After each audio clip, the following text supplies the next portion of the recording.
There's a popular misconception that I like to call the false trichotomy. It's a straw man argument, and it begins by redefining the terms atheism and agnosticism. In this trinity, a person either asserts that God is real, asserts that God isn't real, or remains uncertain.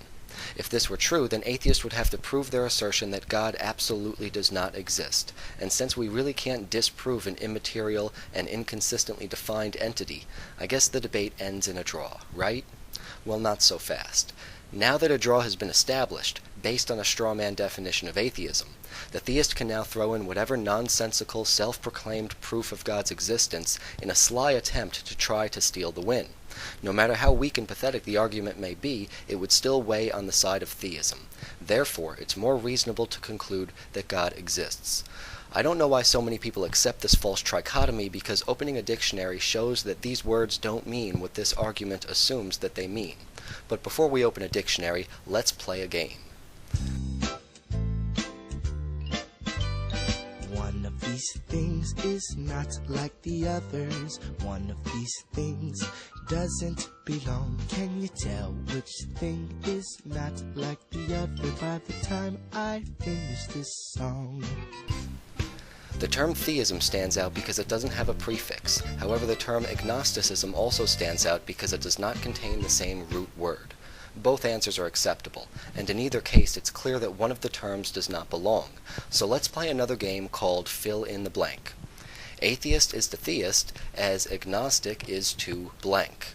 The correct answer is Gnostic. Now let's go to our dictionaries and define the root word. The term Gnostic comes from the Greek gnostikos. It means possessing or pertaining to knowledge, specifically knowledge of a divine or spiritual nature. The term theist comes from the Greek theos, which means God. Theism, therefore, is a positive assertion that God exists. Now, these are two separate terms, and they concern two equally separate questions regarding God's existence. The prefix a can either indicate negative, not, or without, and in the case of atheism and agnosticism, the appropriate use of the prefix is without. Atheism is really the absence of theism, not the assertion of the complete opposite.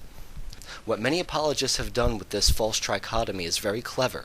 By using the wrong context of the prefix, it creates the illusion that atheism is an opposing assertion, rather than a lack of assertion which is expressed in the root word. But even if apologists refuse to open a dictionary before their mouth, there's an even more obvious problem. When a person rejects theism in the first place, it's most likely because they realize how unreasonable it is to accept the set of outrageous claims in the absence of any verifiable evidence. So why would such a person go off to assert that God absolutely does not exist, when such an assertion is inherently not falsifiable? Think about it. Asserting that no God exists is probably more impossible to support with evidence than the claim that he does. If someone rejects the assertion of God's existence because of a complete lack of verifiable evidence, then why would they insist on making an equally unverifiable claim? The answer is that they wouldn't. Many theists just like to pretend that they do, because of an inability to defend their position with evidence. But I always say the absence of evidence is not the evidence of absence. Simply because you don't have evidence that something does exist does not mean that you have evidence that something doesn't exist.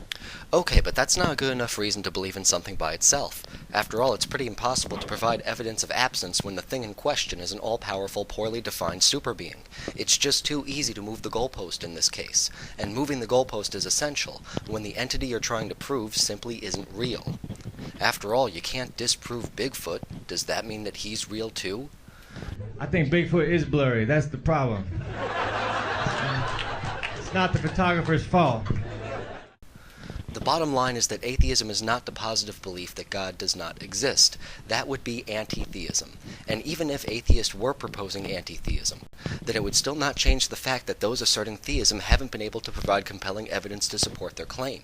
And since theists don't offer any evidence, I don't believe them.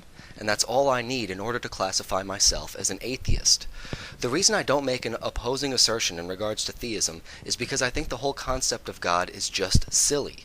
I don't make the claim that God does not exist for the very same reason that I don't make the claim that a subterranean race of Elvis Presley clones does not exist.